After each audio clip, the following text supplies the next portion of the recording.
Hello guys, welcome to my humble YouTube channel where I bring you fanfiction that will brighten your days.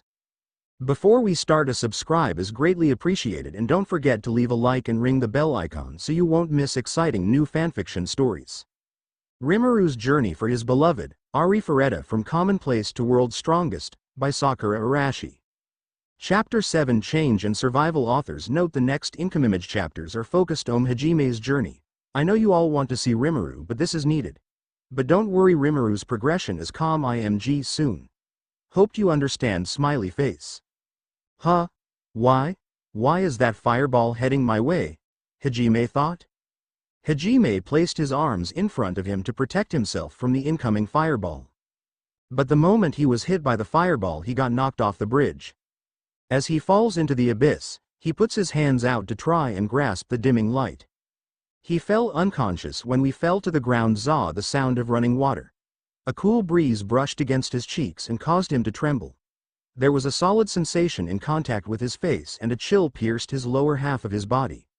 Hajime raised a groan as he tries to stand up. His whole body was throbbing in pain, probably from the fall. Ow, what happened? Hajime thought, as he placed one of his hand on his head to hold it. His surrounding wasn't totally dark, thanks to the emission from the green light stones. It was not like he was blinded by the darkness. In front of Hajime was a river 5 meters in width. His lower body was submerged into this river, while Hajime's upper body seems to have been caught and stranded by protruding rocks located at the side of the river. Ah, that's right, I fell from the bridge, he started to remember as the gears in his head started turning again. Hajime has survived the fall by sheer luck. It was an unbelievable miracle. When he was flying out of the tunnel, Hajime hit his head and lost consciousness. Personally, Hajime did not know how such a miracle took place. I was saved. Achoo, it's cold, he mutters. His body was submerged in the cold underground water. His body was completely cold, and at this rate getting hypothermia was a real possibility. Hajime quickly picked himself up. Trembling and shivering, he took off his clothes and wringed them. Using his transmutation, he created a single sheet of paper from the rocks. On the hard stone floor, he started to engrave a transmutation circle. The spell he was trying to use was spark magic. It was simple, so simple that even kids can do it. After 10 minutes, he was able to finish the magic formation and started his chanting to activate it. I seek fire, the power of light, manifest, spark. Why is there such an embarrassing chant for this spell? Ha ha ha. He sat next to the fire and placed his clothes near the fire to dry it. It looks like the current of the river brought me here. I got hella lucky, but can I return? The fire warming him up managed to calm him down, but soon anxiety filled him. He wanted to cry, but he slapped himself and filled himself with determination instead. Welp, I got no other choice, I am gonna find my own way out of here. Hajime's face developed into a determined one after he muttered encouragements to himself, all while staring at the flames. After 20 minutes his cloths was completely dried off and he was ready to set off. He wasn't sure where he was, but he was sure he was still in the dungeon. As he was walking, he heard a sound. He hid behind a rock, and when he checked, it was a red-eyed rabbit. Aren't there supposed to be really strong monster here? Thought Hajime. Suddenly a wolf with a red detailed tail appeared. It started to approach the rabbit while red-colored spark came out of its tail. The wolf lunged at the rabbit, but to Hajime's surprise the bunny easily avoided the attack by jumping up in the air. Another surprise came when the rabbit propelled itself to an invisible platform and thrust itself at the wolf. The rabbit kicked the wolf straight in the head, instantly killing it. Hajime covered his mouth trying not to make a noise. As he started retreating, he accidentally kicked a pebble, making a loud noise. What a cliché way to get discovered. The rabbit of course heard this and went straight to Hajime. It sent a flying kick towards Hajime, and Hajime used his left arm to defend against it. He managed to defend against the kick, but not before breaking his own left arm. He was now defenseless, and furthermore, since he was on his backside, he couldn't even retreat that well. When he looked at the rabbit, he saw was the rabbit walking in a relaxed manner, totally different when it faced the wolf. Its eyes seemed to indicate to enjoy messing with Hajime. I wonder if this is the end. Hajime closed his eyes waiting for the final kick to kill him, but no matter how many time passed, it never came. When he opened his eyes, he saw the rabbit trembling like it was afraid of something.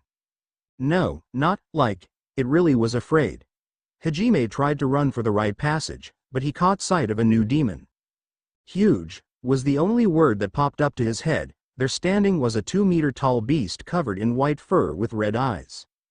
If he could compare it to another animal, then a bear came to mind. One differences were that its arm extended all the way down to its feet, and these arms had 3 claws protruding out almost 30 centimeters.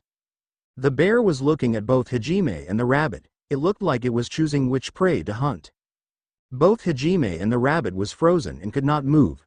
No, would not move. Just like how Hajime was earlier. The bear's stare had stopped them. Grr! The bear had started to growl, bringing the bunny back to its senses. It quickly turned tail and instantly retreated at top speed. All that speed it used to crush its enemies was now being used to escape. The bear swung its claw towards the rabbit with great speed that didn't suit the size. The rabbit used its agility to twist his body to dodge the blow, and it would have seemed the bear missed, but when the bunny landed, blood started to gush from its body as multiple cut wounds emerged on its body. More and more blood poured out of its wound until Hajime noticed that its body wasn't whole anymore. Piece by piece sections of the rabbit slipped off in different direction and a fountain of blood sprayed when the largest section was set free. A rabbit demon that powerful was taken down so easily without it being able to do anything. Now he knew why it was so scared. That bear demon was extraordinary. Maybe only his brother could defeat it, he thought. The bear approached the body and sounds of gorging could be heard as the bear started eating the bunny. It took the bear 3 bites to eat all of the rabbit. Now the bear looked at Hajime with its eyes saying, "You're next." Hajime ran the opposite direction of the bear while screaming madly and forgetting about his broken arm. If something like that rabbit couldn't escape, then it did not look good for Hajime. The wind howled, and from his left he felt pain explode in his body as he was flung against the wall. The blow had knocked all the air out of his lungs. He trailed down the wall as he collapsed into a fit of coughs. When he looked at the bear, he noticed it was chewing on something. What was it eating? The bunny was gone, so what was it? Hajime was confused, but when suddenly his body realized something, his left side felt lighter, specifically his arm. When he looked, he realized there was no more of his arm, and now the beast had eaten it. Ah! He screamed as he realized what had just happened. Everything below his left elbow had disappeared. He turned back to the wall and started using his transmute ability to try and escape the bear by making a wall only small enough for him to crawl into. Transmute. Transmute, transmute. The bear wasn't going to give up on its prey that easily, so it started to use its magic as it tried to dig towards Hajime. Hajime just kept using his transmute until eventually his mana ran out, but it seemed to have worked cause the bear gave up. Hajime, who has now lost all his mana and a lot of blood, slowly started losing his consciousness. His memories flashed before his eyes as he slowly started to faint. But out of nowhere he heard a voice. "Not yet, brother." There wasn't anyone there, but he thought he heard something like that. It might have just been his imagination, but he felt his arm has healed. It's healed. How? And what was that voice just now? It was Seal who said that. She pretended to be Rimuru to give Hajime more encouragement to survive. As he looked up, he saw water dropping on top of him. The drop that came out seemed to be the one healing him. The moment the drop entered either his wound or his mouth, he was getting recovered.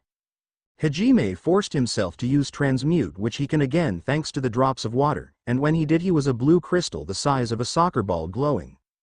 Hajime moved closer as he drank more of the healing water. When Hajime finished drinking, all his pain and fatigue started to disappear. Though Hajime doesn't know it yet, he had stumbled upon the greatest, most legendary treasure there is. God's crystal. The crystal is a legendary relic thought to have been just a story. Formation of such a crystal is a miracle, because it was the crystallization of magical pools that collect by chance and needed 1,000 years to form.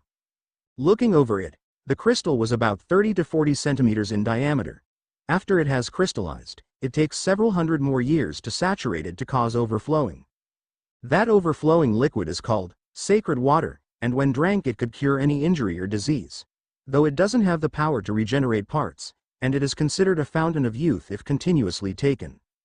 Ah, how did I end up like this? He was thinking to himself. As he was lying on his knees, this is the 4th day he has been like this. He had barely moved. Sure, the water was keeping him alive, but the pain from the wound and his hunger couldn't be satisfied. On the 8th day, Hajime's thought has changed and became darker. Why do I have to suffer so much? God basically kidnapped me, then my classmate betrayed me, then a monster ate my arm. Who did this to me? Who's my enemy? Who forced all this to me? Day 10, he had no more grudges in his heart and no more hatred, only his memory of his brother and Kaori was left. What do I want? I want to live and go home with my brother. Anyone who wants to stop me is my enemy. What do I do to my enemy? Kill, kill, kill, kill, kill, kill, kill, kill, kill, kill, kill, kill, kill, kill, kill, kill, kill, kill. At this moment the nice, caring and gentle Nagumo disappeared. And a new Nagumo Hajime came into existence. A Nagumo Hajime that would ruthlessly eliminate any who stood in his way of survival. His broken heart broke again. This new heart, however, was not a weak heart that was roughly patched up. No, his new tough heart was reforged by the fires of agony, despair and darkness. Hajime starts to move his completely weakened body. For the past few days he had slurped on the accumulated sacred water like a dog given a drinking bowl. The hunger or phantom limb pain did not disappear, but it revitalized his body. Hollow diamond, hollow diamond, hollow diamond, hollow diamond, hollow diamond, hollow diamond, hollow diamond. Somewhere in the dungeon there was a cave and two dire wolves. The two wolves was on opposite sides of each other, waiting for an unsuspecting monster to come and for them to ambush. They were hiding 10 meters away from each other, each behind a bush. This was so that when some monster passed by they could attack from both sides, making it difficult to defend themselves. The wolf on the right heard a strange noise coming from where his hunting partner was. He moved closer and saw his friend and a square hole, and then heard a whisper. Transmute. The ground below the wolf warped and took him next to his mate. The wolf looked up and saw a black-haired boy. He tried to scale the wall of the hole to attack the boy, but when he did, transmute. The boy whispered again, and immediately the whole wall wrapped around the wolves, leaving them motionless. Hajime then used transmute to change a stone into a spear and then tried to pierce the wolf from the ground. The wolf's fur made contact but didn't pierce. Ah, this confirmed my hypnosis, he thought. Why didn't he use a sword or knife? Because it is widely known that the stronger the demon, the harder it becomes. Well, this is going to be painful for you, but I don't care because I'm hungry. He began to twist and thrust the spear while the wolf screamed in pain and let out red rays from its back, trying to electrocute Hajime, but since the spear was made of stone, the electricity couldn't reach him. After killing the wolf, he used a knife to remove the pelt and cut the wolf's meat into pieces. It would take time to make fire, and he really was hungry, so he just ate it raw. After eating so much of this meat that his belly swelled and drinking the sacred water that the Church of Saints would be envious of, an unusual phenomenon struck his body. Suddenly an intense pain suddenly racked his body. Erosion, that was the best word to describe what horrible sensation he felt going through his body. The pain intensified as time passed. With his trembling hand he reached for his pocket and took out a vial containing the water and drank it. However, the next moment, the sacred water's healing properties started to restore his body. When it was done healing him, the pain returned. Then it was repaired again. Hajime had forgotten about the effects of eating a demon meat, and that was the meat would erode the insides of your body before you die. But thanks to an elixir he didn't die. It was the sacred water. It will restore immediately what once was broken. Because of this constant breaking and restoring, overcompensation, his body strengthened at an unbelievable speed. Destroy, repair, destroy, then repair. The body changed while pulsing. It looked like he was being reborn. A ceremony of birth to throw away the body's weakness, a metamorphosis. Hajime's screams was like the first cry of a newborn. When the pulsation stopped, Hajime went limp. Pure white was his hair color now, and crimson lines formed on his body. He was just like the monsters that plagued this level. Oh right, you weren't supposed to eat demon meat. I was so hungry I forgot. Hajime noticed he felt light, and he felt bigger. He also felt like his body was overflowing with power. Because of this he reached out to his pocket to look at his stats. Nagumo Hajime, 17-year-old male class. Synergist level, 8. Strength, 100 vitality, 300 resistance, 100 agility, 200. Magic power, 300 magic resistance, 300 skills, Transmutation, magic manipulation, iron stomach, lightning clad, language comprehension. What? I am just level 8 and my stats looks like this. The base is actually better than Cookie's. He also had 3 new skills as well. He had a hunch on what happened to him. Eating the monster's meat gives you their abilities, and that caused him to evolve. What does the mana manipulation do? As a true otaku, he had a thought of what it could be. He tried using transmute, and as he expected, he didn't need to use chanting or magic circle as well as the monsters did. Hajime began to look at the descriptions and test his new abilities. Iron stomach allows you to eat magical beasts' flesh without causing death. I won't have to spend so much holy water. That's good. Now then, what's lightning clad? He tried to invoke it but nothing happened, but since his transmute no longer needed any magic circles nor chant, he tried visualization and as expected it worked.